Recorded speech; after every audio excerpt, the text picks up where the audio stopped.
আসসালামু আলাইকুম, স্বাগত সবাইকে আজকে ক্লাসে। আজকে আমরা রক্ত সংবহন অধ্যায়ের অন্যতম গুরুত্বপূর্ণ একটা টপিক হৃৎপিণ্ডের মাধ্যমে রক্ত সংবহন নিয়ে আলোচনা করব।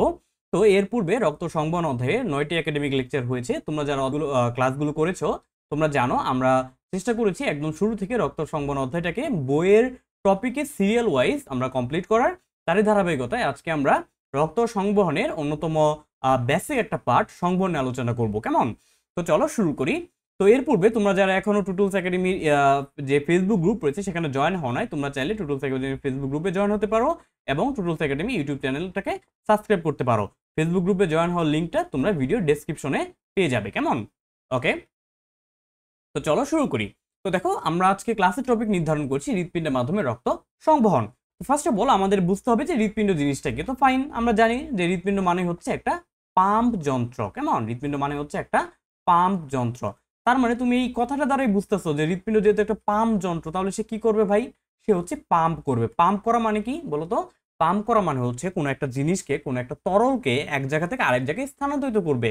ওকে, তাহলে হৃৎপিণ্ড যেহেতু একটা পাম্প যন্ত্র, সে যেহেতু একটা তরলকে আরেকটা এক জায়গা থেকে আরেক জায়গায় স্থানান্তরিত করবে, তাহলে তার একটা মেকানিক্যাল কোনো একটা মুভমেন্ট লাগবে। সেই মেকানিক্যাল মুভমেন্টটা কিভাবে হয়? হৃৎপিণ্ডের মেকানিক্যাল মুভমেন্টটা হয় বেসিক্যালি তার সংকুচন এবং প্রসারণের দ্বারা। ওকে, তো হৃৎপিণ্ড মনে রাখবা সিমেন্টেনিয়াসলি বা একই সাথে হৃৎপিণ্ডের একটা পার্ট সংকুচিত হয় এবং একটা পার্ট প্রসারিত হয়। আর এই যে হৃৎপিণ্ডের সংকুচন এবং প্রসারণ, সেটাকে আমরা একসাথে বলি হচ্ছে হৃদস্পন্দন। ওকে, তাহলে আমি কি বললাম? আমি বললাম যে হৃৎপিণ্ডের মাধ্যমে রক্ত সংবাহিত হয় হৃৎপিণ্ডের পাম্প ক্রিয়ার মাধ্যমে। হৃৎপিণ্ডের পাম্প ক্রিয়া হয় বেসিক্যালি হৃৎপিণ্ডের কিসের মাধ্যমে? হৃৎপিণ্ডের সংকুচন ও প্রসারণের মাধ্যমে। সংকুচন ও প্রসারণের মাধ্যমে। কেমন? আর এই যে হৃৎপিণ্ডের সংকুচন ও প্রসারণ হওয়ার যে ঘটনা, এটাকে আমরা একসাথে কি বলি বলতো ভাইয়া? মাত্র বললাম সংকুচন ও প্রসারণ হওয়ার ঘটনাটাকে একত্রে আমরা বলি হচ্ছে হৃদস্পন্দন। কেমন? হৃদস্পন্দন একত্রে বলা হয় হচ্ছে কি? একত্রে বলা হয় হচ্ছে হৃদস্পন্দন। সংকুচন প্রসারণটাকে একত্রে বলি হচ্ছে আমরা হৃদস্পন্দন। কেমন? আচ্ছা, তাহলে আমরা হৃদস্পন্দন জিনিসটা বুঝলাম। এখন দেখো, এই যে সংকুচনের যে ব্যাপারটা, এই সংকুচনটাকে আমরা কি বলি? সংকুচনটার একটা ইংলিশ টার্ম আছে, সেটাকে বলি হচ্ছে আমরা সিস্টোল। সংকুচনটাকে বলা হয় সিস্টোল, আর প্রসারণকে বলা হয় ডায়ালেট হওয়া বা ডায়াস্টোল। তাহলে হৃৎপিণ্ড হচ্ছে একটা পাম্প যন্ত্র, সে সংকুচিত এবং প্রসারিত হতে পারে। সংকুচন এবং প্রসারণকে বলা হয় হৃদস্পন্দন, এবং সংকুচিত হওয়াকে আমরা বলি সিস্টোল, প্রসারিত হওয়াকে বলি আমরা ডায়াস্টোল। ওকে ফাইন, তাহলে এই যে হৃৎপিণ্ড যে সংকুচিত প্রসারিত হচ্ছে, অর্থাৎ তার হৃদস্পন্দন হচ্ছে, তার রেটটা কেমন, অর্থাৎ হৃদস্পন্দনের হারটা কত, সেটা একটু আমাদের জেনে রাখা দরকার। ওকে, এটা আমরা একটু শুরুতে জেনে নিই। মনে রাখবা, হৃদস্পন্দনের স্বাভাবিক হার হচ্ছে 60 থেকে 100।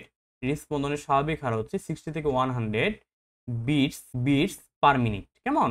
অর্থাৎ প্রতি মিনিটে হৃদস্পন্দন 60 থেকে 100 হওয়াটা হচ্ছে স্বাভাবিক। ওকে, অন অ্যান এভারেজ, যদি আমরা এভারেজে বলি বা গড়ে, অন অ্যান এভারেজে সেটা আমরা বলি হচ্ছে কত? সে এভারেজে বলি হচ্ছে 75। এককটা কি ভাইয়া? এককটা হচ্ছে বিটস পার মিনিট। কেমন? Beats per minute, beats per minute. Okay, বুঝতে পারছি? তাহলে কি বললাম? হৃদস্পন্দনের স্বাভাবিক হার হচ্ছে 60 থেকে 100 বিটস পার মিনিট, এভারেজ হচ্ছে 75 বিটস পার মিনিট। আচ্ছা, এখন কি এমন হতে পারে না যে ধরো তুমি হচ্ছে কোনো কারণে হচ্ছে ভয় পেয়ে গেছো বা কোনো একটা উত্তেজনাকর একটা পরিস্থিতিতে পড়ে গেছো, তখন তোমার এমন হয় না যে তোমার হৃদস্পন্দনটা অনেক বেড়ে গেছে? হ্যাঁ, হতে পারে না?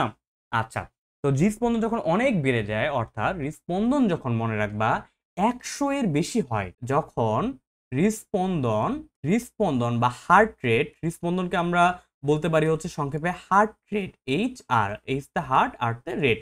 Heart rate is greater than, heart rate is greater than কত? greater than 100 beats per minute, 100 beats per minute, beats per minute, তখন সেটাকে আমরা কি বলি বলতো? greater than 100 beats per minute, তখন সেটাকে আমরা বলি হচ্ছে ট্র্যাকিকার্ডিয়া। কি বলা হয় ভাইয়া? ট্র্যাকিকার্ডিয়া। এই দুটো টার্ম একটু মনে রাখতে হবে। কেমন? ট্র্যাকিকার্ডিয়া, ট্র্যাকিকার্ডিয়া। আর মনে রাখবা, যখন কখনো কখনো এমন হতে পারে যে ধরো তুমি যখন ঘুমিয়ে আছো বা তুমি যখন একটা বিশ্রামরত অবস্থায় আছো, বা অনেক কারণ হতে পারে যে একটা পেশেন্ট ধরো হচ্ছে কোনো কারণে শকে চলে গেছে, বা হচ্ছে তার ধরো কোনো কারণে হচ্ছে অনেক রক্তক্ষরণ হয়েছে, যে শরীরে রক্তই নাই। তো এমন অনেক সিচুয়েশন হতে পারে, অনেক মেডিকেল ইমার্জেন্সি হতে পারে, যে ক্ষেত্রে হৃদস্পন্দন বা হার্ট রেট কি হতে পারে বলতো, heart rate less than 60 beats per minute হতে পারে কিনা, less than 60 beats per minute হতে পারে। যদি কোনো কারণে হৃদস্পন্দন less than 60 beats per minute হয়, তখন সেটাকে আমরা বলি ব্রেডিকার্ডিয়া। কি বলা হয়? ব্রেডিকার্ডিয়া। কেমন? ব্রেডিকার্ডিয়া। তো এই দুইটা মেডিকেল টার্ম একটু মনে রাখতে হবে। এটা হচ্ছে মেডিকেল ভর্তি পরীক্ষা বলো বা তোমাদের যে কোনো পরীক্ষাতে আসতে পারে, সেজন্য একটু ইম্পর্টেন্ট, বাট তোমাদের বইতে সেভাবে উল্লেখ করা নাই, সেজন্য একটু লিখে দেওয়া আর কি। তাহলে কি বললাম, যে হৃদস্পন্দনের বা হার্ট রেটের স্বাভাবিক হার হচ্ছে 60 থেকে 100 বিটস পার মিনিট। মনে রাখবে এটাই হচ্ছে স্ট্যান্ডার্ড ভ্যালু। কেমন? এটাই হচ্ছে স্ট্যান্ডার্ড ভ্যালু, তোমাদের বইতে যেটাই দেওয়া থাকুক এটাই হচ্ছে মেডিকেল স্ট্যান্ডার্ড ভ্যালু, 60 থেকে 100 বিটস পার মিনিট। এটা হচ্ছে স্ট্যান্ডার্ড ভ্যালু। কেমন? আর এভারেজে কত বললাম ভাই? এভারেজে তুমি বলতে পারো যে 70 বিটস পার মিনিট, এটা বলতে পারো। আর যদি হার্ট রেট কোনো কারণে greater than 100 beats per minute হয়, কিংবা 100-র বেশি হয়ে যায়, তখন সেটাকে আমরা কি বলবো? তখন সেটাকে আমরা বলি হচ্ছে ট্র্যাকিকার্ডিয়া। যদি কোনো কারণে 60 বিটস পার মিনিটের কম হয়, সেটাকে আমরা বলি হচ্ছে ব্র্যাডিকার্ডিয়া। কেমন? তাহলে আমরা কি কি জানলাম এই পর্যন্ত? আমরা যে হৃৎপিণ্ডের একটা পাম্প যন্ত্র সেটা জানলাম, হৃৎপিণ্ডের সংকোচন হয় প্রসারণ হয় সেটা জানলাম, সংকোচন প্রসারণকে আমরা এক হচ্ছে হৃদস্পন্দন বলি সেটুকু জানলাম, স্বাভাবিক হার জানলাম, স্বাভাবিক হারের চেয়ে বেশি হলে কি বলবো, কম হলে কি বলবো, এ পর্যন্ত আমরা জানলাম। কেমন? আচ্ছা, তো চলো এখন একটু আলোচনা করি। তো দেখো, আমরা বললাম যে হৃদস্পন্দনের ক্ষেত্রে আমাদের সংকোচন এবং প্রসারণ হবে। তো সংকোচনের ব্যাপারটাকে আমরা বলেছি সিস্টোল, এবং প্রসারণের ব্যাপারটাকে আমরা বলেছি ডায়াস্টোল। কেমন? আচ্ছা, তো সিস্টোল এবং ডায়াস্টোল মিলে একটা হৃদস্পন্দন হচ্ছে। স্বাভাবিক হার সবকিছু তুমি জানলা। আচ্ছা, ওকে ফাইন। তো চলো আরেকটা ব্যাপার একটু জেনে নিই। এই যে হৃদস্পন্দন যদি আমাদের 60 to 100 বিটস পার মিনিট হারে হয়, তাহলে তাহলে আমাদের দৈনিক টোটাল কতবার হৃদস্পন্দন হচ্ছে বলতো? এটা লেস ইম্পর্টেন্ট টপিক, যদিও দৈনিক মনে রাখবা প্রায় 1,00,000 বারের মতো আমাদের হৃদস্পন্দন হয়। কেমন? এটা লেস ইম্পর্টেন্ট টপিক, তোমাদের বইতে ইনক্লুড করা আছে দেখে বললাম। Okay fine. তাহলে এই যে সংকোচন বা প্রসারণ, সিস্টোল এবং ডায়াস্টোল, এটা নিয়ে আমরা পরবর্তীতে বিস্তারিত আলোচনা আছে, সেখানে আমরা আলোচনা করব। তো এখন আপাতত অত ডিটেলস আলোচনা করতেছি না। কেমন? পরবর্তী লেকচার এটা নিয়ে আমি ডিটেলস আলোচনা করব, তো তখন হচ্ছে আমরা কথা বলবো। তো তারপর একটু টপিক দেখো, যে আমরা এটুকু বুঝলাম যে সিস্টোল এবং ডায়াস্টোল হচ্ছে সংকোচন প্রসারণ। Okay fine. তো হৃদস্পন্দন শুরু হয় কিভাবে আমরা মনে হয় একটু জেনে আসছি প্রিভিয়াস ক্লাসে, যে আমরা জানি যে হৃদস্পন্দন এটা শুরু হয় হচ্ছে কিছু ইলেকট্রিক সিগন্যালের মাধ্যমে। কেমন? তো ইলেকট্রিক সিগন্যাল কিংবা ইলেকট্রিক পটেনশিয়াল, যেটাকে আমরা আরো স্পেসিফিক ভাবে বলি অ্যাকশন পটেনশিয়াল। তাহলে কিসের মাধ্যমে শুরু হয় বলতো? হৃদস্পন্দন, আমি লিখে দিচ্ছি, হৃদস্পন্দন ইলেকট্রিক পটেনশিয়ালের মাধ্যমে, কিংবা আমরা সেটাকে বলতে পারি অ্যাকশন পটেনশিয়ালের মাধ্যমে। কিসের মাধ্যমে? অ্যাকশন পটেনশিয়ালের মাধ্যমে। হ্যাঁ, অ্যাকশন পটেনশিয়াল, বা এটা বলতে পারো যে অ্যাকশন পটেনশিয়ালের মাধ্যমে, বা তুমি এটাকে আরো সিম্পলি বলতে পারো যে এটা হচ্ছে একটা ইলেকট্রিক সিগন্যালের মাধ্যমে। আমি সিম্পলি লিখে দিচ্ছি ইলেকট্রিক সিগন্যালের মাধ্যমে। ওকে ফাইন, সিগন্যালের মাধ্যমে। এই ইলেকট্রিক সিগন্যালটা কে দেয় বলতো? এই ইলেকট্রিক সিগন্যালটা দেয় হচ্ছে আমাদের একটা জাংশনাল টিস্যু। কে দেয়? Junctional tissue. কে দেয় ভাইয়া? Junctional tissue. কোন জাংশনাল টিস্যু? সাইনোএট্রিয়াল নোড। কে দেয় ভাইয়া? সাইনোএট্রিয়াল নোড। আমরা জানি আমাদের জাংশনাল টিস্যু কি কি আছে? জাংশনাল টিস্যু আছে sinoatrial node, atrioventricular node, bundle of His, Purkinje fibre. Okay, এগুলো সম্পর্কে আমরা প্রিভিয়াস ক্লাসে আলোচনা করেছি, আমরা নেক্সট আরো আলোচনা করব। তো দেখো, হৃদস্পন্দন শুরু হচ্ছে অ্যাকশন পটেনশিয়ালের মাধ্যমে। অ্যাকশন পটেনশিয়াল কি? একটা ইলেকট্রিক সিগন্যাল। কে জেনারেট করে? জেনারেট করে হচ্ছে এসএ নোড বা সাইনোএট্রিয়াল নোড। সেজন্য এসএ নোডে একটা নাম আছে। দেখো তো এসএ নোডটা কি তৈরি করে দিচ্ছে? সে একটা গতি তৈরি করে দিচ্ছে না, হৃদস্পন্দনটা তৈরি করে দিচ্ছে। সেজন্য এসএ নোডকে বলা হয় pace maker of the heart. SA নোডকে বলা হয় pace maker of the heart. আচ্ছা, তো এখানে আরেকটা কথা চলে আসে, যে পেসমেকার অফ দ্য হার্ট, কিংবা একে আরেকটা নামে ডাকা হয়, সেটাকে বলা হয় প্রাকৃতিক পেসমেকার। কেন প্রাকৃতিক পেসমেকার বললাম? কারণ আমরা জানি যে আমাদের বাজারে কি পাওয়া যায়? কৃত্রিম পেসমেকারও পাওয়া যায়। সেটা নিয়ে আমরা পরবর্তীতে আরো বিস্তারিত আলোচনা করব। আচ্ছা, তাছাড়া আমাদের কি কি জাংশনাল টিস্যু আছে? এভি নোড আছে না? তো মনে রাখবে এখান থেকে আরেকটা এডিশনাল ইনফো, এভি নোড যে আছে, সেই এভি নোডকে কি বলা হয় বলতো? এভি নোডে আরেকটা নাম আছে, সেটা কি? সেটাকে বলা হয় হচ্ছে কি? Reserve pacemaker. কেমন? Reserve pacemaker. কেন রিজার্ভ পেসমেকার বলা হলো বলতো? কারণ কি, যদি আমাদের কোনো কারণে যদি আমাদের এসএ নোড ফেল করে, অর্থাৎ এসএ নোড যদি ইম্পালস জেনারেশনে ফেল করে, তখন আমাদের ইম্পালস জেনারেশনের যে দায়িত্ব সেটা এভি নোড নিয়ে নেয়। সেজন্য এভি নোডকে বলা হয় রিজার্ভ পেসমেকার। কেমন? আচ্ছা, তো আমরা মোটামুটি হৃদস্পন্দন নিয়ে এবং হচ্ছে হৃদস্পন্দন শুরুর নিয়ে একটু আলোচনা করলাম। কেমন? ওকে, ফাইন। তো চলো আমরা হচ্ছে হৃৎপিণ্ডের মাধ্যমে রক্ত সংবহনে আরেকটু এগিয়ে যাই। তো দেখো, প্রথমে হচ্ছে আমরা বাম পাশে একটা চিত্র দিয়ে রেখেছি, এখানে একটু খেয়াল করো। এখানে দেখো সেন্ট্রালি আমরা রেখেছি হচ্ছে হার্টকে বা আমাদের হৃৎপিণ্ডকে আমরা সেন্ট্রালি রেখেছি, তাই না?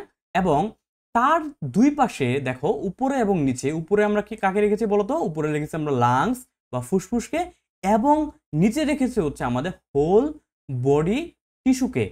কেমন? বা হোল বডি টিস্যুকে, অর্থাৎ আমরা আসলে বুঝাতে চেয়েছি যে আমাদের হার্টটা অবস্থান করে হচ্ছে দুইটা জায়গার মাঝে। একটা হচ্ছে আমাদের ফুসফুস এবং সারা দেহের টিস্যু, অর্থাৎ ফুসফুস এবং সারা দেহের টিস্যুর মাঝখানে হৃৎপিণ্ড অবস্থান করে ফুসফুস এবং সারা দেহের যে টিস্যু আছে তার ভিতরে একটা সংযোগ ক্রিয়া রক্ষা করে। কেন রক্ষা করে বলতো? ফুসফুস আমাদের কি কাজ করে? ফুসফুস আমাদের গ্যাসীয় এক্সচেঞ্জ করে, আমরা সেটা জানি, গ্যাসীয় আদান প্রদান করে, তাই না? কারণ কি, আমরা যে অক্সিজেনটা নেই সেটা আমরা বাতাস থেকে নেই। বাতাস আমরা কোথায় গ্রহণ করি? কেবলমাত্র ফুসফুসে আমরা বাতাস গ্রহণ করি। সেজন্য আমরা বলতে পারি যে ফুসফুসে যেহেতু আমাদের গ্যাসীয় আদান প্রদানটা হয়, তার মানে আমাদের রক্তকে অবশ্যই কোথায় যেতে হবে? অবশ্যই একবার ফুসফুসে যেতে হবে। এবং প্রত্যেকটা কোষে যেহেতু অক্সিজেন প্রয়োজন, তাহলে ফুসফুস থেকে সেই অক্সিজেনটা নিয়ে অবশ্যই রক্তকে আমাদের প্রত্যেকটা কোষে পৌঁছাতে হবে। তার মানে দেখো, ফুসফুস এবং প্রত্যেকটা কোষ এর মাঝখানে একটা সার্কুলেটরি সিস্টেম বজায় রাখতে হবে।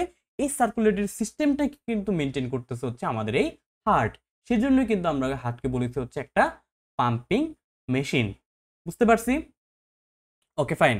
তো হৃৎপিণ্ডের মাধ্যমে রক্ত সংবহন বেসিক্যালি কিভাবে হয়? বেসিক্যালি হয় হচ্ছে এই যে চক্রাকারে, একটা চক্রের মতো দেখতে পাচ্ছ না, এইভাবে। তো এখানে বেসিক্যালি কি হয়, আমি যদি একদম সিম্পল ভাবে একটু প্রথমে বলি, দেখো প্রথম হয় হচ্ছে আমাদের কি হয়, আমাদের হচ্ছে প্রথমে হৃৎপিণ্ডে যে হচ্ছে ডান ভেন্ট্রিকল আছে, সেই ডান ভেন্ট্রিকলে হচ্ছে রক্ত আসে।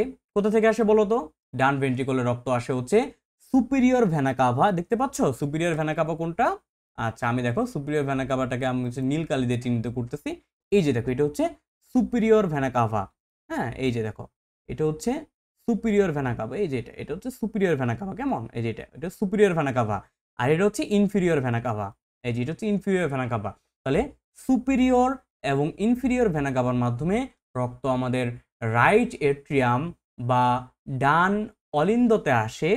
তারপরে ডান অ্যাট্রিওভেন্ট্রিকুলার কপার্টিকা কিংবা ট্রাইকাসপিড কপার্টিকা ভেদ করে রক্ত যায় ডান ভেন্ট্রিকলে। ডান ভেন্ট্রিকল থেকে রক্ত যায় কোথায়? রক্ত যায় হচ্ছে পালমোনারি ধমনীতে।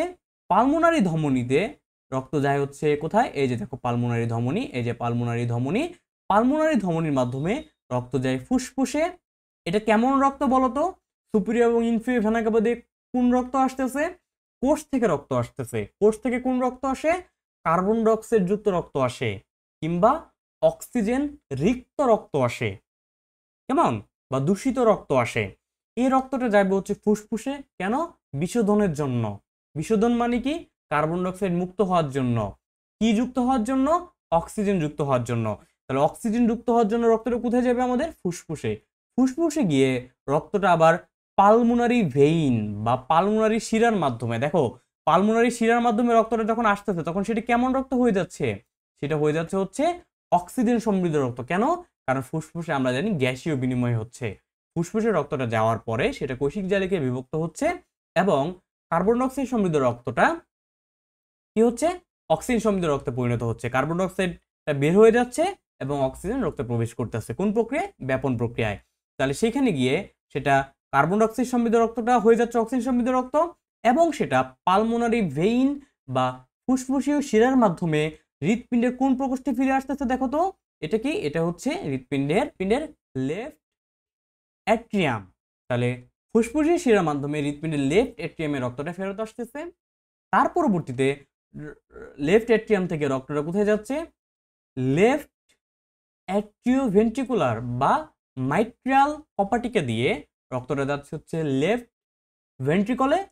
তারপরে দেখো লেফট ভেন্ট্রিকল থেকে এই যে উঠে গেছে আর্চ অফ অ্যাওর্টা, অ্যাওর্টার মাধ্যমে বা আর্চ অফ অ্যাওর্টার মাধ্যমে রক্তটা এই যে দেখো অ্যাওর্টার মাধ্যমে সারা দেহে আবার ছড়িয়ে যাচ্ছে।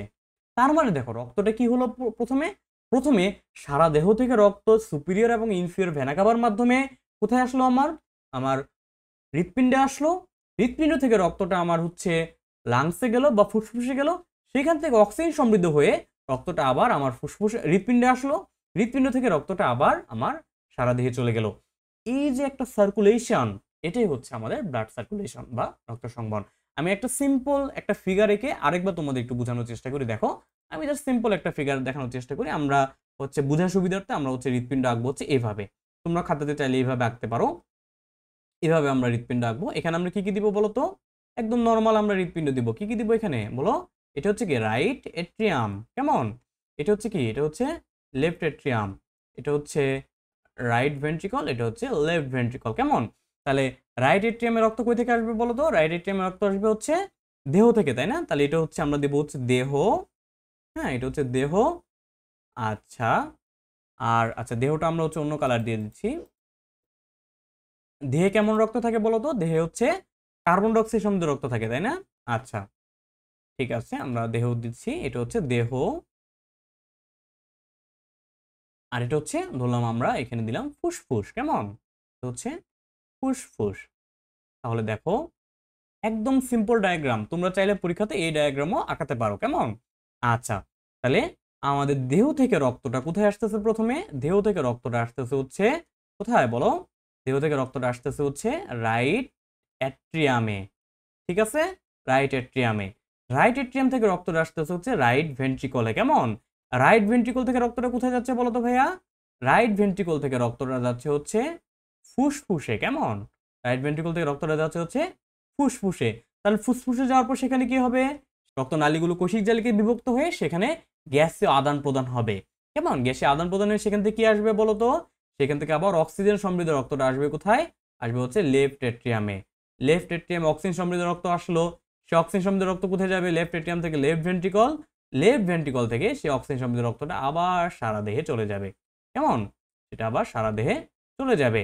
তাহলে দেখো তো কি হচ্ছে, আমাদের আলটিমেট গোল কি ছিল? আলটিমেট গোল ছিল হচ্ছে আমাদের রক্ত থেকে হচ্ছে কার্বন ডাই অক্সাইড মুক্ত করা এবং এবং রক্ত থেকে কার্বন ডাই অক্সাইড মুক্ত করা এবং রক্তে হচ্ছে অক্সিজেন অ্যাড করা। তাহলে দেখো তো আমরা বাতাস থেকে অক্সিজেনকে যুক্ত করতে পারছি কিনা দেখো তো। এই যে দেখো আমরা বাতাস থেকে অক্সিজেনকে যুক্ত করে দিচ্ছি ফুসফুসে, ফুসফুসের মাধ্যমে, এবং রক্ত থেকে কার্বন ডাই অক্সাইডকে আলটিমেটলি বের করতে পারছি। তার মানে এটাই হচ্ছে আমাদের বেসিক্যালি হৃৎপিণ্ডের রক্ত সংবহন।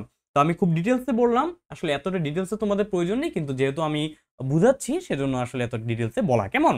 তো তোমরা যদি তোমাদের পরীক্ষায় আসে তো তোমরা চাইলে এইভাবে সিম্পল একটা ফিগার এঁকে তোমরা আরেকটু চাইলে ডিটেলসে আঁকতে পারো। একে একটু চিহ্নিত করে তারপর হচ্ছে তোমরা একটু ডিটেলসে বর্ণনা যদি লিখে দাও তোমরা কিন্তু ফুল মার্কটা পেয়ে যাবে, কেমন? তো এই ছিল মোটামুটি হৃৎপিণ্ডের মাধ্যমে রক্ত সংবহনের প্রিলিমিনারি আলোচনা। তো চলো এরপরে আমরা আরেকটু আলোচনা করি। আচ্ছা, এরপরে আমরা কথা বলবো দ্বিবর্তনী সংবহন নিয়ে। ওকে, তো দ্বিবর্তনী সংবহন জিনিসটা কি? দেখো এখানে নাম থেকে বোঝা যাচ্ছে দ্বি, দ্বি কথাটা আসছে হচ্ছে দুই থেকে, দুই মানে হচ্ছে দ্বি, আর বর্তনী মানে হচ্ছে সার্কিট, কেমন? মানে সার্কিটের বাংলা হচ্ছে বর্তনী। তার মানে হচ্ছে বর্তনী মানে আমরা বলতে পারি লুপ, বর্তনী মানে আমরা বলতে পারি হচ্ছে লুপ, কেমন? লুপ। আচ্ছা, লুপ বা বর্তনী। তো যাই হোক, তার মানে দুইটা লুপের মাধ্যমে যে সংবহনটা হচ্ছে সেটাকে আমরা বলতে পারি দ্বিবর্তনী সংবহন।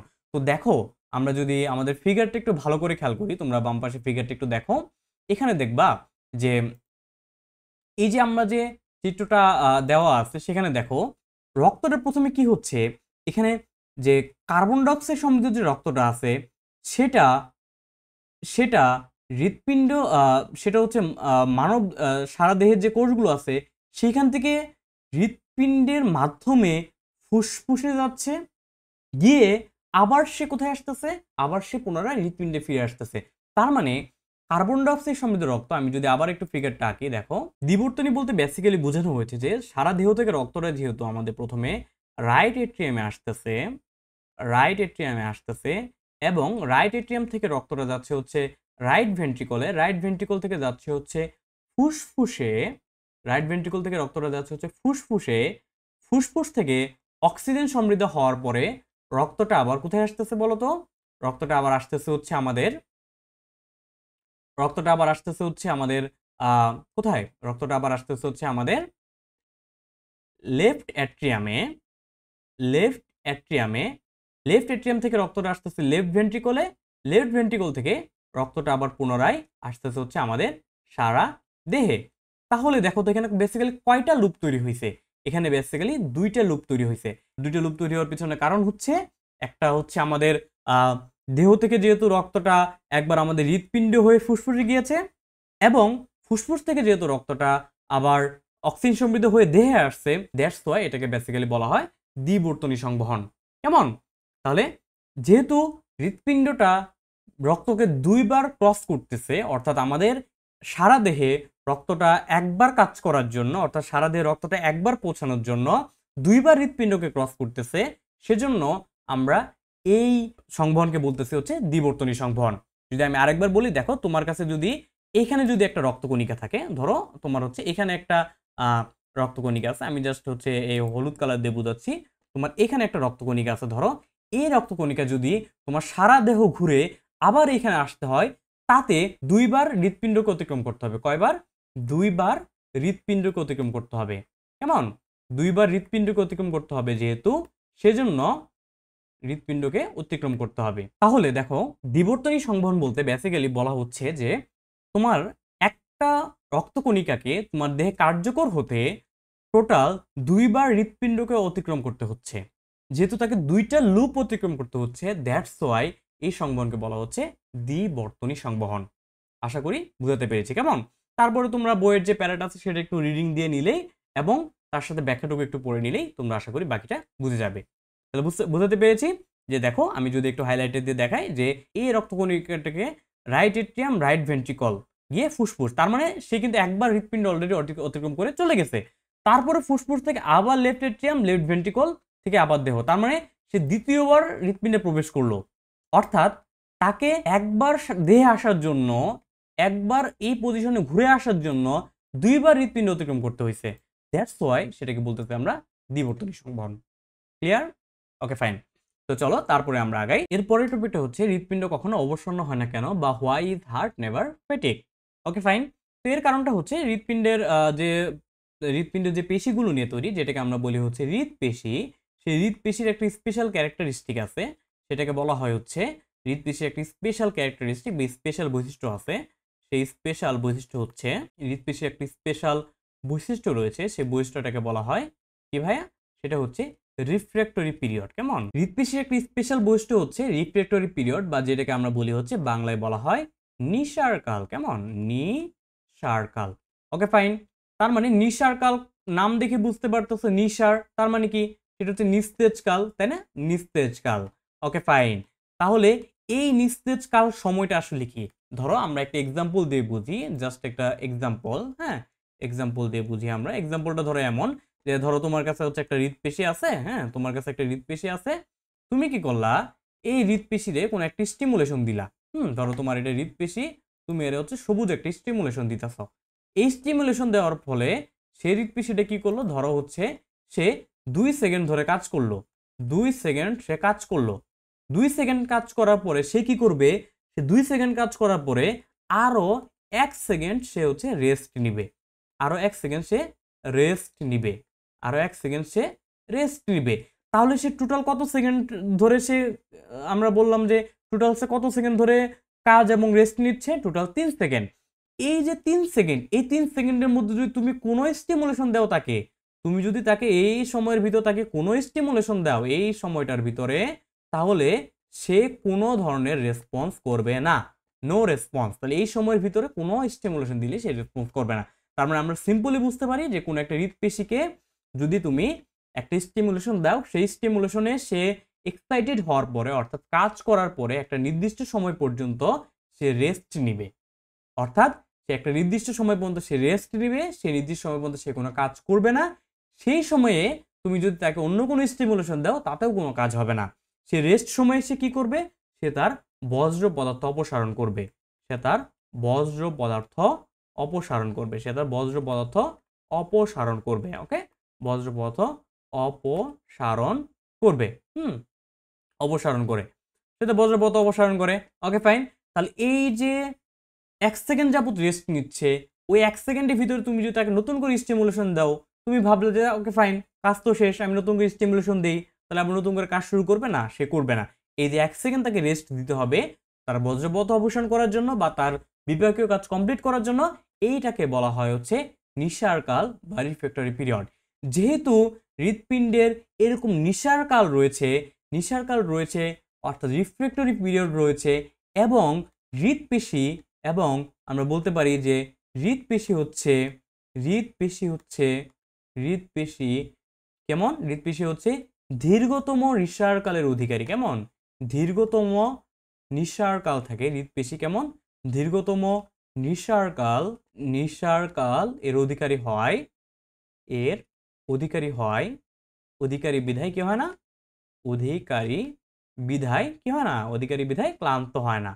অধিকারী বিধায় কি হয় না ভাইয়া, হৃৎপেশি দীর্ঘতম নিঃসারকালের অধিকারী বিধায় ক্লান্ত হয় না। তাহলে দেখো তো, তুমি একটু কমন সেন্স দিয়ে চিন্তা করো যে দেখো, তুমি একটা কাজ করতেছো, হ্যাঁ, তুমি যদি একটানা কাজ করতে থাকো তাহলে তুমি ক্লান্ত হয়ে যাবে। তুমি কি করলা, কাজ করলা, রেস্ট নিলা, আবার কাজ করলা, আবার রেস্ট নিলা।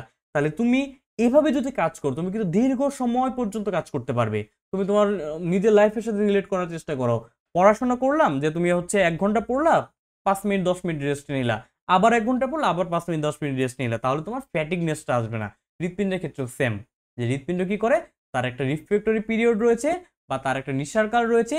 এই নিঃসারকাল থাকার কারণে কি হয় না, এই নিঃসারকাল থাকার কারণে হৃৎপিণ্ড কখনো ফ্যাটিক হয় না। হ্যাঁ, তার এই রিফ্র্যাক্টরি পিরিয়ড বা নিঃসারকাল থাকার কারণেই সে কি হয় না, ফ্যাটিক হয় না। তার দীর্ঘতম নিঃসারকাল থাকার কারণে সে কখনো ক্লান্ত হয় না। কেন, কারণ সে এই নিঃসারকালের ভিতরে সে তার বজ্র পদার্থগুলো অপসারণ করে ফেলতে পারে।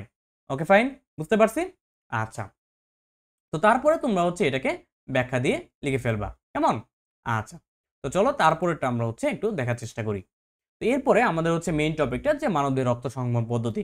তো বেসিক্যালি মনে রাখবা, মানবদেহ রক্ত সংবহনের ক্ষেত্রে হচ্ছে টোটাল 4টা পদ্ধতি আছে। 4টা পদ্ধতি নিয়ে একটু আমরা আলোচনা করার চেষ্টা করব। তার মধ্যে হচ্ছে আমাদের যে হয়তোবা তোমরা আগেও ওইটা নিয়ে জেনে আসছো, তারপরে হচ্ছে আমি একটু আলোচনা করি। যে দেখো, রক্ত সংবহনে বেসিক্যালি আমাদের 4 ধরনের সংবহন দেখা যায়। কেমন, মনে রাখবা, মানবদেহে 4 ধরনের রক্ত সংবহন পদ্ধতি দেখা যায়। কি কি বলতো?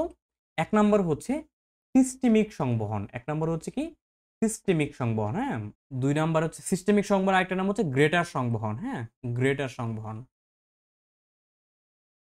Greater circulation, systemic circulation or greater circulation, ইংলিশগুলো জেনে রাখলা। 2 নম্বরে হচ্ছে পালমোনারি সংবহন। পালমোনারি মানে কি ভাইয়া, পালমোনারি বা ফুসফুসীয় সংবহন। কেমন, পালমোনারি বা ফুসফুসীয় সংবহন। 3 নম্বরে রয়েছে হচ্ছে পোর্টাল সংবহন। পোর্টাল সংবহন। তো পোর্টাল সংবহন বলতে আসলে কোন পোর্টাল সংবহনটা হয়? পোর্টাল সংবহন বলতে বেসিক্যালি মনে রাখবো, আমাদের হেপাটিক পোর্টাল সংবহন হয়। কেমন, আমাদের বেসিক্যালি হয় হচ্ছে হেপাটিক পোর্টাল সংবহনটা। কেমন, হেপাটিক পোর্টাল সংবহন, অর্থাৎ যকৃৎ পোর্টাল সংবহনটা হয়। ওকে, পোর্টাল সংবহন অনেক ধরনের আছে, হেপাটিক পোর্টাল আছে, রেনাল পোর্টাল আছে, বাট মানুষের ক্ষেত্রে কেবলমাত্র হেপাটিক পোর্টাল সংবহনটা হয়। হেপাটিক পোর্টাল সংবহন। Okay fine. তারপরে কি আছে? তারপরে আছে হচ্ছে 4 নম্বর আরেকটা সংবহন বর্ণনা করা, সেটা হচ্ছে করোনারি সংবহন। করোনারি সংবহন, করোনারি সংবহন, বা করোনারি সার্কুলেশন। তাহলে আমরা কি কি পেলাম? আমাদের 4 ধরনের রক্ত সংবহন দেখা যায়। একটা হচ্ছে সিস্টেমিক সংবহন বা গ্রেটার সার্কুলেশন, আরেকটা নাম। একটা হচ্ছে পালমোনারি বা ফুসফুসীয় সংবহন, একটা হচ্ছে পোর্টাল সংবহন, যেটাকে আমরা আরো স্পেসিফিক ভাবে বলতে পারি হেপাটিক পোর্টাল সংবহন, আর হচ্ছে করোনারি সংবহন। তো চলো আমরা হচ্ছে প্রত্যেকটা সংবহনকে স্পেসিফিক ভাবে দেখে ফেলি। তো প্রথমে আসে সিস্টেমিক সংবহন বা সিস্টেমিক সার্কুলেশন। তো সিস্টেমিক সংবহন বলতে আসলে আমরা প্রথমে একটা নাম লিখে রাখছিলাম, কি আমরা লিখে রাখছিলাম হচ্ছে গ্রেটার সার্কুলেশন। তার মানে কি, তার মধ্যে সবচেয়ে বড় যে সংবহন সেটাকে আমরা বলবো হচ্ছে সিস্টেমিক সংবহন। তার মানে সিস্টেমিক সংবহনটা হচ্ছে বেসিক্যালি আমাদের যে দেহের হচ্ছে মোস্ট অফ দ্য ক্ষেত্রে হচ্ছে দেহের যে রক্তটা পৌঁছায়, অর্থাৎ যে সংবহনের মাধ্যমে সারা দেহে রক্তটা পৌঁছায়, সেটা হচ্ছে সিস্টেমিক সংবহন। সিস্টেম, অর্থাৎ প্রত্যেকটা সিস্টেমে রক্তটা পৌঁছে হচ্ছে যে সংবহনের মাধ্যমে, সেটাকে বলা হয় হচ্ছে সিস্টেমিক সংবহন। ওকে, তো দেখি আমরা সিস্টেমিক সংবহনে যদি আমরা একটু যদি ব্যাপ্তিটা দেখার চেষ্টা করি, তাহলে দেখো আমি হচ্ছে সবুজ কালি দিয়ে চিহ্নিত করে দিচ্ছি। এই যে এইটুক হচ্ছে সিস্টেমিক সংবহন, এই যে এখান থেকে এতটুক সংবহন হচ্ছে আমাদের সিস্টেমিক সংবহন। কেমন, এই যে চিহ্নিত করা অংশটুকু হচ্ছে সিস্টেমিক সংবহন। ওকে ফাইন, বুঝতে পারছি। সিস্টেমিক সংবহন আমাদের কতটুকু, এই যে এখান থেকে এতটুকু। তাহলে যদি এটাকে আমরা আবার আমাদের সংক্ষেপিত চিত্র দিয়ে আঁকার চেষ্টা করি, তাহলে সিস্টেমিক সংবহনটা কিভাবে হবে বলতো? আমাদের প্রথমে থাকবে হচ্ছে আমাদের হৃৎপিণ্ড। তো হৃৎপিণ্ডকে আমরা টিপিক্যালি হচ্ছে আমাদের মতো করে আঁকবো, অর্থাৎ আমরা হচ্ছে right atrium, left atrium, right ventricle, left ventricle. কেমন, ওকে ফাইন। তো সিস্টেমিক সংবহন মনে রাখবা শুরু হয়, সিস্টেমিক সংবহন শুরু হয় কই থেকে? শুরু হয় লেফট ভেন্ট্রিকল থেকে। কেমন, সিস্টেমিক সংবহন শুরু হয় লেফট ভেন্ট্রিকল থেকে। লেফট ভেন্ট্রিকল বা বাম নিলয় থেকে অ্যাওর্টার মাধ্যমে, কিসের মাধ্যমে? অ্যাওর্টার মাধ্যমে রক্তটা যায় হচ্ছে কোথায়? রক্তটা যায় হচ্ছে সারা দেহে। বাম ভেন্ট্রিকল থেকে কিসের মাধ্যমে? অ্যাওর্টার মাধ্যমে রক্তটা যায় হচ্ছে সারা দেহে, এবং পরবর্তীতে দেহ থেকে কার্বন ডাইঅক্সাইড সমৃদ্ধ রক্ত, কার্বন ডাইঅক্সাইড সমৃদ্ধ রক্ত কি হয়? কার্বন ডাইঅক্সাইড সমৃদ্ধ রক্তটা পুনরায় দেহ থেকে কার্বন ডাইঅক্সাইড সমৃদ্ধ রক্তটা, দেখো দেহ থেকে কার্বন ডাইঅক্সাইড সমৃদ্ধ রক্তটা পুনরায় যায় হচ্ছে রাইট এট্রিয়ামে। কিসের মাধ্যমে বলতো? সুপিরিয়র ভেনা কাভা এবং ইনফিরিয়র ভেনা কাভার মাধ্যমে। কেমন, আমি দুইটা ভেনা কাভা আলাদা করে দেখাচ্ছি। ওকে, আচ্ছা, তাহলে দেখো এখানে খুব স্পষ্টভাবে বোঝা যাচ্ছে যে লেফট ভেন্ট্রিকল থেকে কিসের মাধ্যমে ভাইয়া? অ্যাওর্টার মাধ্যমে। এটাকে বলা হয় অ্যাওর্টা, AORTA, যেটার বাংলা হচ্ছে মহাধমনী। মহাধমনী, তার মানে দেখো কি হচ্ছে? লেফট ভেন্ট্রিকল বা বাম ভেন্ট্রিকল থেকে অ্যাওর্টার মাধ্যমে বা মহাধমনীর মাধ্যমে রক্তটা আমাদের দেহে আসে। কেমন রক্ত? অক্সিজেন সমৃদ্ধ রক্তটা আমাদের দেহে আসলো, এবং সারা দেহে আসার পরে সে দেহে প্রয়োজনীয় অক্সিজেন সাপ্লাই দিয়ে, এবং দেহ থেকে যে বজ্র পদার্থটা তৈরি হলো, যে কার্বন ডাইঅক্সাইডটা তৈরি হলো, সে কার্বন ডাইঅক্সাইড সমৃদ্ধ রক্তগুলোকে সে কি করবে? সে হচ্ছে সারা দেহ থেকে বহন করে নিয়ে যাবে কে? বহন করে নিয়ে যাবে হচ্ছে শিরা। শিরা নিয়ে যাবে কে? নিয়ে যাবে হচ্ছে ঊর্ধ্ব মহাশিরা, বা আমরা এটাকে বলি সুপিরিয়র ভেনা কাভা। এসবিসি মানে কি? এসবিসি মানে হচ্ছে superior vena CAVA, superior vena CAVA, vena CAVA, বা হচ্ছে ঊর্ধ্ব মহাশিরা, ঊর্ধ্ব মহাশিরা, এবং এবং কি? এবং হচ্ছে আইভিসি বা ইনফিরিয়র ভেনা কাভা, আইভিসি। তাহলে আইভিসি মানে কি হবে? আইতে হচ্ছে ইনফিরিয়র, ভিতে ভেনা, সিতে কাভা। কেমন, তাহলে আইভিসি মানে হচ্ছে ইনফিরিয়র, আমি লিখে দিচ্ছি inferior vena cava, inferior vena cava. Okay, inferior vena cava মানে কি? ইনফিরিয়র মানে নিম্ন, অর্থাৎ নিম্ন মহাশিরা। ওকে, নিম্ন মহাশিরা। তাহলে বুঝতে পারছি। তাহলে কি হবে বলতো? এটাই হচ্ছে আমাদের টোটাল সিস্টেমিক সংবহন। তাহলে সিস্টেমিক সংবহনে কি হলো? বেসিক্যালি রক্তটা কি হলো? আমাদের ছিল হচ্ছে অক্সিজেন সমৃদ্ধ, সরি ছিল হচ্ছে আমাদের অক্সিজেন সমৃদ্ধ রক্ত, সেটা আমাদের লেফট ভেন্ট্রিকল থেকে আসলো। লেফট ভেন্ট্রিকল থেকে এসে রক্তটা অক্সিজেন সমৃদ্ধ হয়ে, অক্সিজেন সমৃদ্ধ রক্তটা অ্যাওর্টা বা মহাধমনীর মাধ্যমে সেটা আমাদের দেহে গেল। দেহে গিয়ে রক্তটা আমাদের কোষে প্রয়োজনীয় যে কাজ সে কোষে ব্যবহৃত হলো, ব্যবহৃত হয়ে সেখান থেকে বজ্র পদার্থ তৈরি হলো কার্বন ডাইঅক্সাইড। সেই কার্বন ডাইঅক্সাইডটা পরবর্তীতে ইনফিরিয়র ভেনা কাভা এবং সুপিরিয়র ভেনা কাভার মাধ্যমে কোথায় আসলো ভাই? আসলো হচ্ছে আমাদের রাইট অ্যাট্রিয়ামে, আসলো হচ্ছে রাইট অ্যাট্রিয়ামে। এই যে দেখো হৃৎপিণ্ড থেকে রক্ত বের হয়ে আবার হৃৎপিণ্ডে ফিরে আসলো, অর্থাৎ একটা চক্র যে এখানে সম্পূর্ণ হলো, এই যে একটা সার্কেল সম্পূর্ণ হলো, এই সার্কেলটাকে বলবো হচ্ছে, এই যে একটা সংবহন সম্পূর্ণ হলো। দেখো আমি যদি একটু দিয়ে দেখাই, দেখো এখানে একটা সার্কেল সম্পূর্ণ হলো, তাই না? এই সার্কেলটাই হচ্ছে আমাদের কোন সংবহন? এই সার্কেলটা হচ্ছে আমাদের সিস্টেমিক সংবহন। এই সার্কেলটা হচ্ছে আমাদের সিস্টেমিক সংবহন। কেমন, তাহলে যদি আমরা সিস্টেমিক সংবহনের ব্যাপ্তিটা যদি আমরা লেখার চেষ্টা করি, তাহলে আমরা কিভাবে লিখবো বলতো? সিস্টেমিক সংবহনটা শুরু হয় কই থেকে?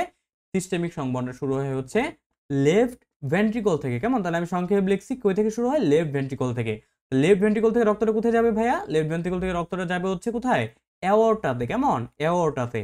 অ্যাওর্টাতে। তাহলে অ্যাওর্টা থেকে রক্ত কোথায় যাবে বলো তো? অ্যাওর্টা থেকে রক্ত যাবে হচ্ছে হোল বডিতে, কেমন? হোল বডিতে, হোল বডিতে, হোল বডি না বলে আমরা কি বলবো বলো তো? হোল বডি টিস্যুতে যাবে। ওকে, হোল বডি টিস্যু থেকে রক্তটা কোথায় যাবে বলো তো? রক্তটা যাবে হচ্ছে superior vena CAVA, SBC and IVC. Superior vena CAVA and inferior vena CAVA. Superior vena CAVA and inferior vena CAVA হয়ে রক্তটা কোথায় যাবে বলো তো? যাবে হচ্ছে কোথায়? যাবে হচ্ছে রাইট এট্রিয়ামে। তাহলে দেখো, এই যে লেফট ভেন্ট্রিকল থেকে শুরু হয়ে শেষ হলো কোথায়? লেফট ভেন্ট্রিকল থেকে শুরু হয়ে শেষ হলো হচ্ছে আমাদের রাইট এট্রিয়ামে। অর্থাৎ হৃৎপিণ্ড থেকে রক্ত বের হয়ে আবার পুনরায় রক্তটা হৃৎপিণ্ডে ফিরে আসলো। এই যে সার্কুলেশন, এটাকে বলা হয় হচ্ছে সিস্টেমিক সার্কুলেশন কিংবা গ্রেটার সার্কুলেশন। বুঝতে পারছি সিস্টেমিক সার্কুলেশন কি? আশা করছি সিস্টেমিক সার্কুলেশন আসলে তোমরা এখান থেকে আনসার করতে পারবে। ওকে, তাহলে সিস্টেমিক সার্কুলেশন শুরু হয় কি দিয়ে, তারপরে সিস্টেমিক সার্কুলেশনে তোমার কোথায় কোথায় দিয়ে রক্ত প্রবাহিত হয়, রক্ত প্রবাহের গতিপথ কি, কোথায় গিয়ে রক্তটা শেষ হয়, আশা করি সবকিছুই তোমরা এখন আনসার করতে পারবে। ক্লিয়ার? Okay fine. তো সিস্টেমিক সার্কুলেশন বুঝলে এরপরে আমরা চলে যাব পালমোনারি সার্কুলেশনে। তো দেখো, আমরা যদি আবার ফিগারটা একটু আগানোর চেষ্টা করি তাহলে কি হবে? এখন আমরা দেখব পালমোনারি সার্কুলেশন। তো পালমোনারি সার্কুলেশনের ক্ষেত্রে আমরা মনে রাখবো আমরা সিস্টেমিক সার্কুলেশনের নিচের টুকু দেখেছিলাম, এখন পালমোনারি সার্কুলেশনে আমরা উপরের পার্টটুকু দেখবো, কেমন? অর্থাৎ আমরা এখন দেখবো হচ্ছে এই যে উপরের এই পার্টটুকু, কেমন? এই পার্টটুকু, এই যে উপরের এই পার্টটুকু কনসিডার করব। তাহলে এই পার্টটুকু যদি কনসিডার করি তাহলে সেই অনুযায়ী আমরা একটা ফিগার এঁকে ফেলি। তো চলো আমরা সিম্পল ফিগার এঁকে ফেলি। তো সিম্পল ফিগারে আমাদের কি থাকবে?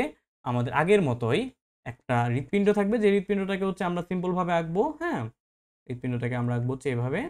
দেখো, right atrium, left atrium, right ventricle, left ventricle. Okay fine. তাহলে বলতো আমাদের সিস্টেমিক সার্কুলেশন শুরু হয়েছিল কোথা থেকে? লেফট ভেন্ট্রিকল থেকে। বাট পালমোনারি সংবহন, তার মানে ফুসফুসীয় সংবহন, তোমার কমন সেন্স থেকে বলো যে ফুসফুসীয় সংবহনটা কি নিয়ে কাজ করবে? সে আমাদের গ্যাসীয় এক্সচেঞ্জ নিয়ে কাজ করবে। তাহলে গ্যাসীয় এক্সচেঞ্জ করতে হলে তাকে আগে রক্তটা পেতে হবে, পেয়েই তো সে রক্তটাকে অক্সিজেন সমৃদ্ধ করবে। তা সে পাবে কই থেকে? হৃৎপিণ্ড থেকে। হৃৎপিণ্ড থেকে সে কি সমৃদ্ধ রক্ত পাবে? কার্বন ডাইঅক্সাইড সমৃদ্ধ রক্ত পাবে। তাহলে হৃৎপিণ্ডের কার্বন ডাইঅক্সাইড সমৃদ্ধ রক্ত কোথায় আছে? একটু আগে আমরা কোথায় এনে ফেলছিলাম? আমরা ফেলছিলাম হচ্ছে রাইট এট্রিয়ামে। তার মানে এখন আমরা রক্তটা রাইট এট্রিয়াম থেকে নিব। রাইট এট্রিয়াম থেকে নিব মানে কি? রাইট এট্রিয়ামে কি রক্তটা থাকবে? না, রাইট এট্রিয়াম থেকে তো রক্তটা রাইট ভেন্ট্রিকলে যাবে। তার মানে এখন আমরা রক্তটা নিব হচ্ছে রাইট ভেন্ট্রিকল থেকে। তার মানে আমাদের পালমোনারি সার্কুলেশনটা শুরু হবে বেসিক্যালি রাইট ভেন্ট্রিকল থেকে। তো আমরা যদি এখানে ফুসফুসটাকে লিখে ফেলি, যেখানে আমরা যদি ফুসফুস লিখে ফেলি, হ্যাঁ ফুসফুস, তাহলে এখন আমাদের রক্তটা শুরু হবে কোথা থেকে, বা সার্কুলেশনটা শুরু হবে কোথা থেকে? রাইট ভেন্ট্রিকল থেকে। তো রাইট ভেন্ট্রিকল থেকে এখন আমাদের রক্তটা যাবে হচ্ছে কোথায়? ফুসফুসে। কিসের মাধ্যমে যাবে বলো তো? কিসের মাধ্যমে যাবে? যাবে হচ্ছে, যেহেতু হৃৎপিণ্ড থেকে যাচ্ছে তার মানে কোনো একটা ধমনির মাধ্যমে যাবে। আমরা জানি হৃৎপিণ্ড থেকে কোনো একটা রক্তনালী তৈরি হলে সেটার নাম হয় ধমনী। ওকে, তো রাইট ভেন্ট্রিকল থেকে যাচ্ছে, তাহলে কিসের মাধ্যমে যাবে? যাবে হচ্ছে একটা ধমনির মাধ্যমে। কোন ধমনী? যাবে হচ্ছে পালমোনারি আর্টারি। কেমন? পালমোনারি, পালমোনারি আর্টারি,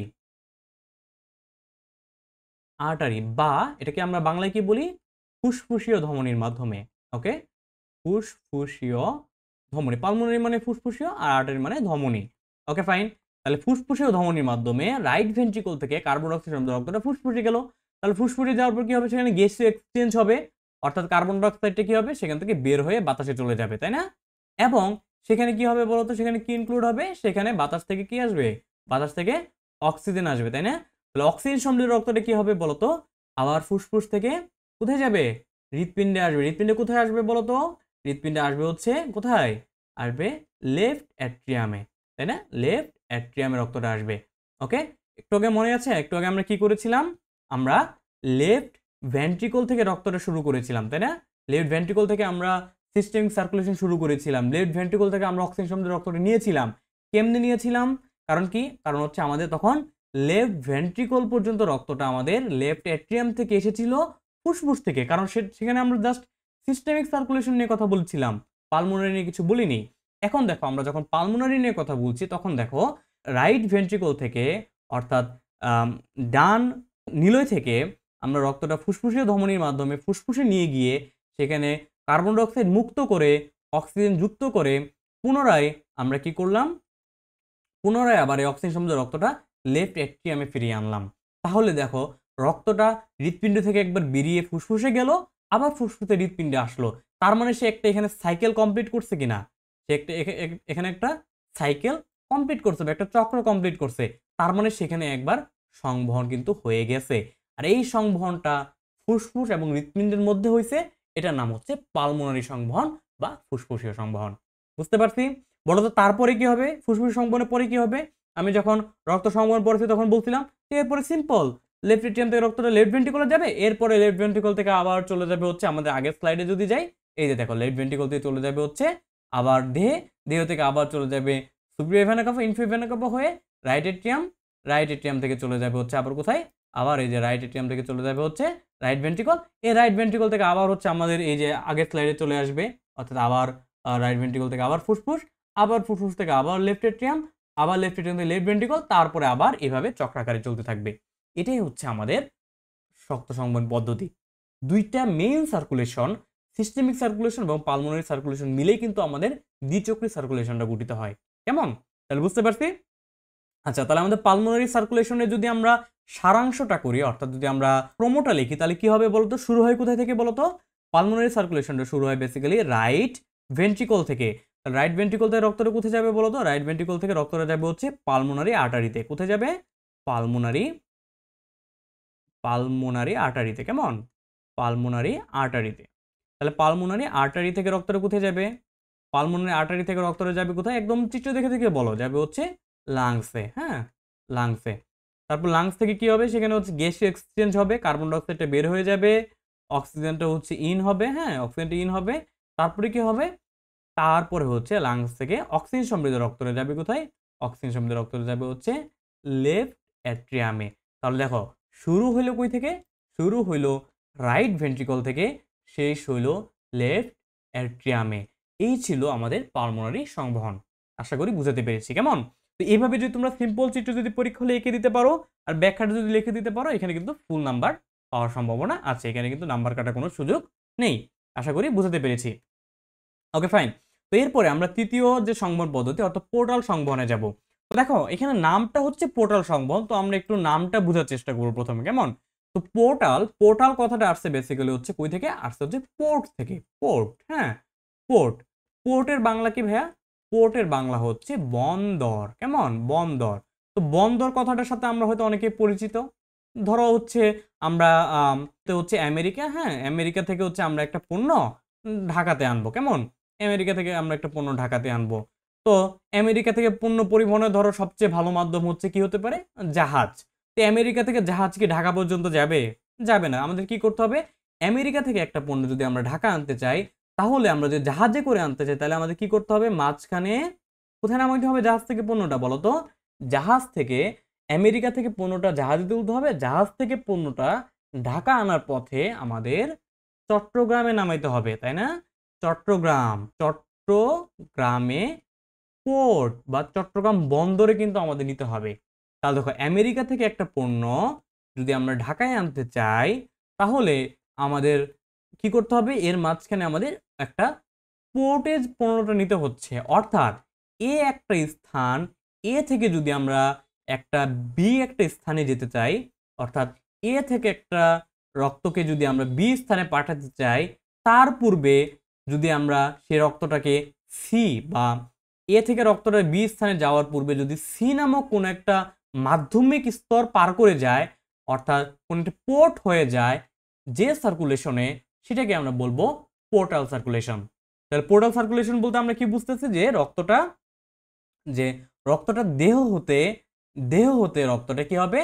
দেহ হতে হৃৎপিণ্ডে ব্যাক করার পূর্বে অন্য একটা তৃতীয় অঙ্গে প্রবেশ করবে, সেটাকে আমরা বলবো হচ্ছে পোর্টাল সার্কুলেশন। বুঝতে পারছি? আচ্ছা, এখন কথা হচ্ছে কোন তৃতীয় অঙ্গে প্রবেশ করবে? আমি বলে রাখছিলাম, যখন দেখো আমি যদি স্লাইডটা একটু দেখাই, যখন আমি স্লাইডটা পড়াইছি আমি বলে রাখছিলাম যে আমাদের ক্ষেত্রে বেসিক্যালি হয়ে হচ্ছে হেপাটিক পোর্টাল সংবহন। তার মানে বেসিক্যালি কি? আমাদের রক্তটা কোথায় প্রবেশ করে? রক্তটা বেসিক্যালি আমাদের হেপাটিক, দ্যাট মিনস আমাদের কোথায় প্রবেশ করে? আমাদের লিভারে প্রবেশ করে। কেমন? লিভারে প্রবেশ করে।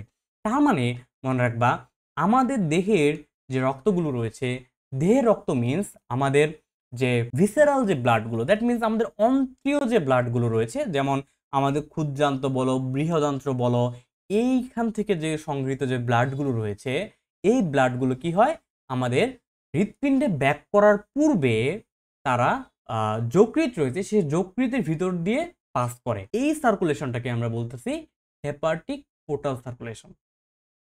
এটাকে আমরা বলতেছি পোর্টাল সার্কুলেশন, যেহেতু এটা যকৃৎ দিয়ে পাস করতেছে, দ্যাটস ওয়াই সেটাকে আমরা বলতেছি হেপাটিক পোর্টাল সার্কুলেশন। আশা করছি ব্যাপারটাকে বুঝাতে পেরেছি। বেসিক্যালি আমাদের যে পুষ্টিক নালীসমূহ রয়েছে বা পুষ্টিক অঙ্গসমূহ রয়েছে, যেমন সিম্পলি তুমি চিন্তা করো যে কেন আসলে এটা হওয়া দরকার, আগে এটা একটু বলিনি। যে ধরো তুমি হচ্ছে তোমার হচ্ছে দৈনিক ক্যালোরি চাহিদা হচ্ছে একটা পূর্ণবয়স্ক পুরুষের ক্ষেত্রে ধরো দৈনিক ক্যালোরি চাহিদা হচ্ছে 2000 কিলো ক্যালোরি, আর মহিলাদের ক্ষেত্রে হচ্ছে 1600 থেকে 1800 কিলো ক্যালোরি। তো ধরো তুমি হচ্ছে 2000 ক্যালোরির জায়গায় তুমি হচ্ছে 5000 ক্যালোরি খাবার খেয়ে ফেললা। তো এই যে তুমি মানে এক্সট্রা ক্যালোরি ইনটেক করলা, তোমার দেহ কি সেই ক্যালোরিটাকে কি করবে? সেই ক্যালোরিটাকে তো দেহ শক্তি হিসেবে জমা রাখবে, বা অত্যাধিক যে খাবারটা খেলা সেটা তো শক্তি হিসেবে জমা রাখবে, তাই না? আচ্ছা, এখন এই জমা রাখবে কোথায়? আমরা জানি যে আমরা যদি অতিরিক্ত গ্লুকোজ খেয়ে ফেলি সেটা আমাদের যকৃতে জমা থাকে গ্লাইকোজেন হিসেবে, সেটা পড়ে এসেছো। তাহলে এই যে যকৃতে গ্লাইকোজেন হিসেবে জমা রাখবে গ্লুকোজটাকে, কোথাকার গ্লুকোজটাকে? রক্তের অতিরিক্ত গ্লুকোজটাকে। রক্ত থেকে গ্লুকোজটাকে যকৃতে জমা রাখতে হবে। জমা রাখার জন্য রক্তের গ্লুকোজকে যকৃতে নিয়ে যেতে হবে, আর এই নিয়ে যাওয়ার জন্য বেসিক্যালি আমাদের পোর্টাল সার্কুলেশনটা তৈরি হয়েছে, বা সৃষ্টিকর্তা এইভাবে দিয়ে দিয়েছেন। কেমন? তাহলে আমরা পোর্টাল সার্কুলেশনকে এভাবে বলতে পারি যে আমাদের যে পৌষ্টিক অঙ্গ রয়েছে, অর্থাৎ পৌষ্টিক তন্ত্র রয়েছে, পৌষ্টিক তন্ত্র, সেই পৌষ্টিক তন্ত্র থেকে সংগৃহীত রক্ত, পৌষ্টিক তন্ত্র থেকে সংগৃহীত যে রক্তগুলো রয়েছে, সংগৃহীত রক্ত, পৌষ্টিক তন্ত্র থেকে সংগৃহীত রক্তগুলো কি হয় বলতো? পৌষ্টিক তন্ত্র থেকে সংগৃহীত রক্তগুলো হচ্ছে আমাদের হেপাটিক পোর্টাল শিরা। একটা শিরা আছে, সেটার নাম হচ্ছে হেপাটিক, এখানে আসলে ভালো করে বোঝানো যায় নাই, সেটা হচ্ছে হেপাটিক পোর্টাল শিরা। পৌষ্টিক তন্ত্র থেকে সংগৃহীত রক্তগুলো যায় হচ্ছে কোথায়? হেপাটিক পোর্টাল শিরার মাধ্যমে। হেপাটিক পৌষ্টিক তন্ত্র থেকে রক্তগুলো হচ্ছে হেপাটিক পোর্টাল শিরায় যাবে। হেপাটিক পোর্টাল শিরা থেকে রক্তগুলো কোথায় যাবে বলতো? যকৃতে বা আমাদের লিভারে। সেখান থেকে সে একটু আগে গিয়েছিল হেপাটিক পোর্টাল শিরা দিয়ে যকৃতে, এখন যকৃত থেকে সে বেরোবে, যকৃত থেকে বেরোবে তাহলে কি আকারে বেরোবে? হেপাটিক শিরা আকারে বেরোবে। মনে রাখবা, যকৃতে ঢুকবে হেপাটিক পোর্টাল শিরা আকারে, আর বেরোবে হচ্ছে হেপাটিক শিরা আকারে। পরবর্তীতে যাবে হচ্ছে হেপাটিক শিরা আকারে।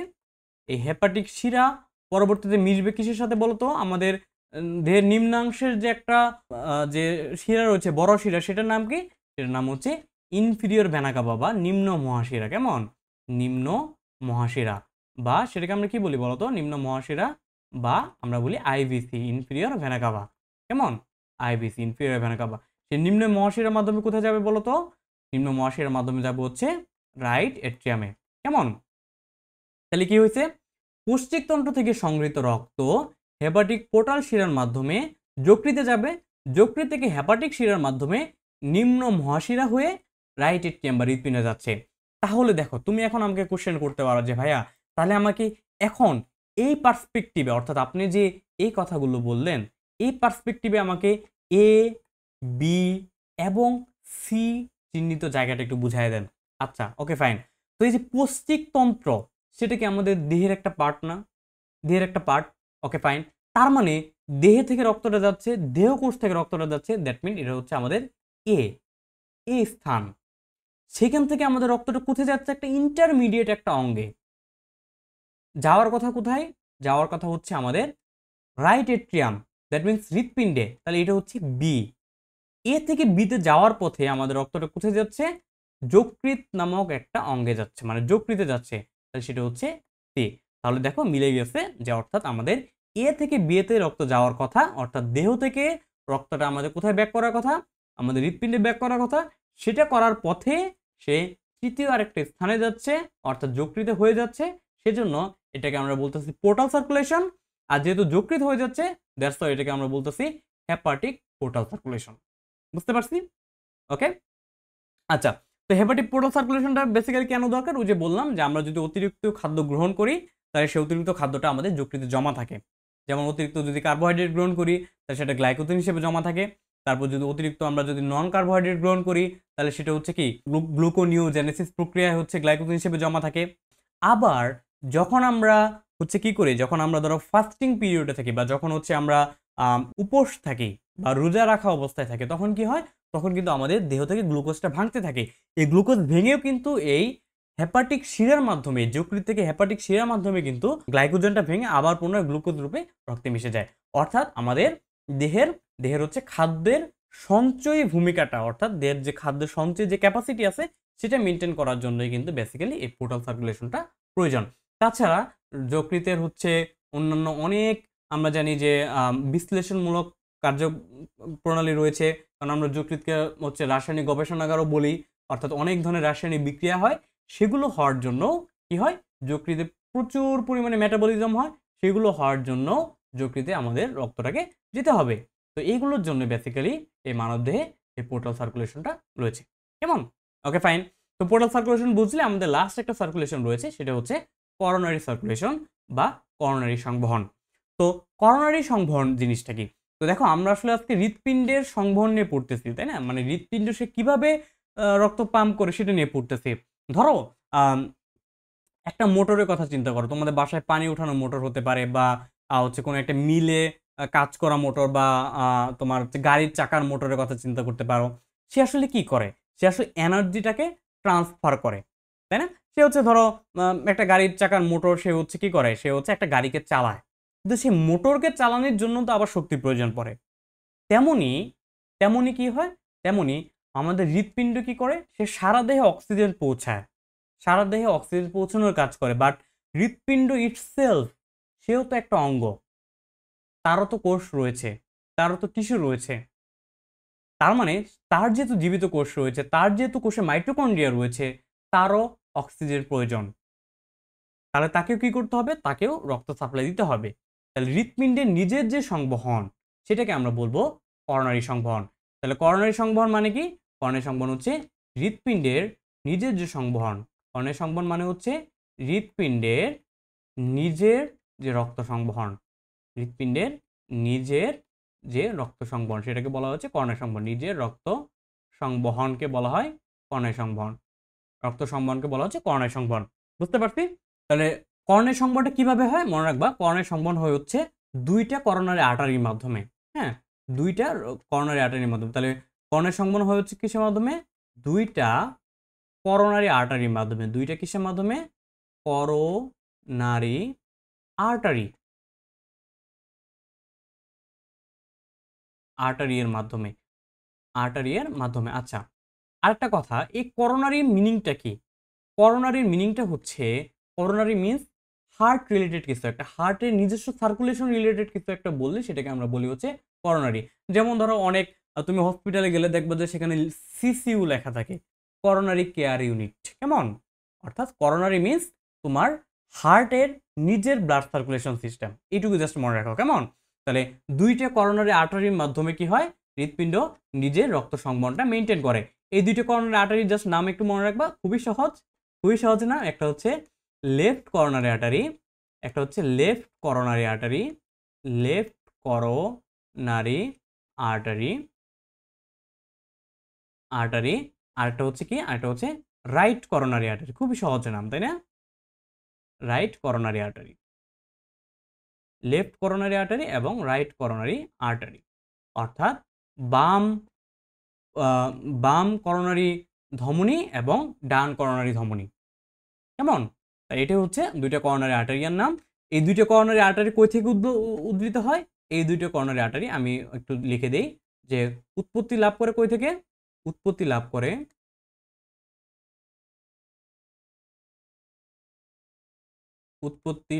করে কই থেকে বলতো? উৎপত্তি লাভ করে আর্চ অফ অ্যাওর্টা থেকে, আর্চ অফ অ্যাওর্টা থেকে, অ্যাওর্টা থেকে। আর্চ অফ অ্যাওর্টা কোন স্পেসিফিক জায়গা থেকে উৎপত্তি লাভ করে এটা তোমাদের এখন লাগবে না, যখন মেডিকেলে যাবা তখন তোমরা জানবা। কেমন? আচ্ছা, তাহলে এই যে দেখো, এগুলো হচ্ছে করোনারি আর্টারি। এই যে দেখো, এখানে খুব সুন্দর করে দেখানো আছে, এটা হচ্ছে রাইট করোনারি আর্টারি, দেখো এটা হচ্ছে রাইট করোনারি আর্টারি, আর এটা হচ্ছে লেফট করোনারি আর্টারি। কেমন? এটা হচ্ছে left coronary, left main coronary artery. Left coronary artery আবার দুইটা ব্রাঞ্চ দেয়, এগুলো মনে রাখার দরকার নেই। একটা হচ্ছে লেফট অ্যান্টেরিয়র ডিসেন্ডিং আর্টারি, একটা হচ্ছে সার্কামফ্লেক্স আর্টারি। এগুলো আসলে তোমাদের মনে রাখার দরকার নেই, এত কিছু লাগবে না। জাস্ট এটুকু মনে রাখো, দুইটা করোনারি আর্টারির মাধ্যমে হচ্ছে করোনারি সংবহনটা হয়। Okay fine. করোনারি সংবহনটা কোথা থেকে উৎপত্তি লাভ করে? আর্চ অফ অ্যাওর্টা থেকে। তাহলে করোনারি আর্টারি যদি হচ্ছে আমরা যদি একটু এক্সটেনশনটা বলতে চাই, এক্সটেনশনটা একটু সুন্দর করে বলে ফেলো, কি হতে পারে বলো তো? এক্সটেনশনটা আমরা দেখতেই পাচ্ছি যে করোনারি আর্টারি তাহলে তৈরি হবে কই থেকে? অ্যাওর্টা থেকে। তাহলে আমরা বলবো তৈরি হয় হচ্ছে অ্যাওর্টা থেকে। কেমন? অ্যাওর্টা থেকে। অ্যাওর্টা থেকে কই যাবে বলো তো? অ্যাওর্টা থেকে হচ্ছে left and right coronary artery, left and right coronary artery, left and right coronary artery, coronary artery. তারপরে কোথায় যাবে বলো তো? আচ্ছা, তারপরে হচ্ছে এরা left and right coronary artery, এদেরকে বলা হয় এন্ড আর্টারি। কি বললাম? End artery, END, end artery. তার মানে এরা কোনো কৈশিক জালিকা সেভাবে তৈরি করে না। মানে এরা আসলে কোনো মানে কৈশিক জালিকা তৈরি করে কোনো শিরায় বিভক্ত হয় না। এরা কি করে? গিয়ে শেষ হয়ে যায় লেফট এবং রাইট কর্নার আর্টারি পিছন দিকে গিয়ে মিলে শেষ হয়ে যায়। কেমন? আচ্ছা, এটা একটু ব্যতিক্রমধর্মী একটা গঠন। এটা আসলে এটা তোমরা মেডিকেলে যখন উঠবা তখন জানতে পারবা। যাই হোক, এওটা থেকে left and right corner artery তৈরি হয় এবং লেফট অ্যান্ড রাইট কর্নার আর্টারিটা এরা মিলিত হয় হচ্ছে করোনারি সাইনাসে। করোনারি সাইনাসে। এই করোনারি সাইনাসটা পরবর্তীতে কোথায় যায় ড্রেন করে? করোনারি সাইনাসটা রক্তগুলোকে নিয়ে গিয়ে ড্রেন করে কোথায়? ড্রেন করে হচ্ছে রাইট অ্যাট্রিয়ামে। তাহলে কি কি হলো বলো তো? অ্যাওর্টা থেকে তৈরি হলো, তৈরি হয়ে left and right coronary artery হয়ে সারা হৃৎপিণ্ডে রক্ত সাপ্লাই দিল। তারপরে করোনারি সাইনাস হয়ে কোথায় গেল? করোনারি সাইনাস হয়ে হচ্ছে রাইট অ্যাট্রিয়ামে গিয়ে রক্তটা ড্রেন করলো। বুঝতে পারছি? তো এই ছিল মোটামুটি করোনারি সংবহন। করোনারি সংবহনে জাস্ট এইটুকু জানলেই হবে যে হৃৎপিণ্ডের নিজের সংবহন পদ্ধতিকে বলা হয় করোনারি সংবহন। দুইটা করোনারি আর্টারি আছে, left coronary artery, right coronary artery. দুইটা উৎপত্তি লাভ করে হচ্ছে আর্চ অফ অ্যাওর্টা থেকে। কোনটা কোথায় সাপ্লাই দেয় এত কিছু জানতে হবে না, মেডিকেলে গিয়ে জানতে পারবা। ওকে, আর এক্সটেনশনটা জাস্ট হচ্ছে জানলেই হবে। কেমন? কি তারপরে হচ্ছে আমাদের ক্লাস শেষ। তো আজকে মোটামুটি এই পর্যন্তই ছিল যে আমাদের আজকে বেসিক্যালি আমরা কি কি জানলাম, যদি আমি জাস্ট একবার রিক্যাপ করে দিই তোমাদের, যে আমরা হচ্ছে আজকে প্রথমে হৃৎপিণ্ডের মাধ্যমে রক্ত সংবহন, একদম সংকোচন প্রসারণ, সিস্টোল ডায়াস্টোল, হৃৎপিণ্ডের হৃৎস্পন্দনের স্বাভাবিক হার কত, বেশি হলে সেটাকে ট্র্যাকিকার্ডিয়া বলবো, কম হলে বলবো ব্রেডিকার্ডিয়া। তারপরে হচ্ছে এসএ নোড কি, তারপর হচ্ছে কিভাবে অ্যাকশন পটেনশিয়াল তৈরি হয় এগুলো বললাম। হৃৎপিণ্ডের মাধ্যমে রক্ত সংবহনের সার্কিটটাকে বুঝাইছি, দ্বিবর্তনী সংবহনটাকে বুঝাইছি, কেন দ্বিবর্তনী বলা হয় সেটাকে বুঝাইছি, হৃৎপিণ্ড কেন অবসন্ন হয় না সেটাকে বুঝাইছি। তারপরে হচ্ছে আমরা রক্ত সংবহন পদ্ধতিগুলো নিয়ে আলোচনা করছি, সিস্টেমিক সংবহন, পালমোনারি সংবহন, পোর্টাল সংবহন এবং শেষে করোনারি সংবহন আলোচনা করলাম। তো এই ছিল আজকে ক্লাস। তো আশা করছি ক্লাসে কিছুটা হলে উপকৃত হয়েছে। তো তোমরা যারা এখন টুলস একাডেমি ফেসবুক গ্রুপে জয়েন হও নাই, তোমরা অবশ্যই টুলস একাডেমি ফেসবুক গ্রুপে জয়েন হয়ে যাবে, লিঙ্ক ভিডিও ডেসক্রিপশনে পেয়ে যাবে। এবং টুলস একাডেমি ইউটিউব চ্যানেল থেকে যারা ক্লাসটা করছে অবশ্যই ইউটিউব চ্যানেলটাকে সাবস্ক্রাইব করে দিবে, ফ্রেন্ডদের সাথে ক্লাসটা শেয়ার করে নিবে। আর যারা প্রিভিয়াস ক্লাসগুলো করো নাই ক্লাসটা করে নিবে। আজকের ক্লাসটা অনেকদিন পর রেকর্ডিং করা হলো, কোনো একটা কারণে হচ্ছে রেকর্ডিং করা হয়নি এতদিন। তো যারা প্রিভিয়াস ক্লাসগুলো করো নাই ক্লাসগুলো করে নিবে এবং এরপরে আপকামিং ক্লাসগুলো করে ফেলবে। তো সবাইকে থ্যাংক ইউ ক্লাসটা করার জন্য। সবাই ভালো থেকো, সুস্থ থাকো, দেখা হবে নেক্সট ক্লাসে। আল্লাহ হাফেজ, আসসালামু আলাইকুম ওয়া রাহমাতুল্লাহি ওয়া বারাকাতুহু।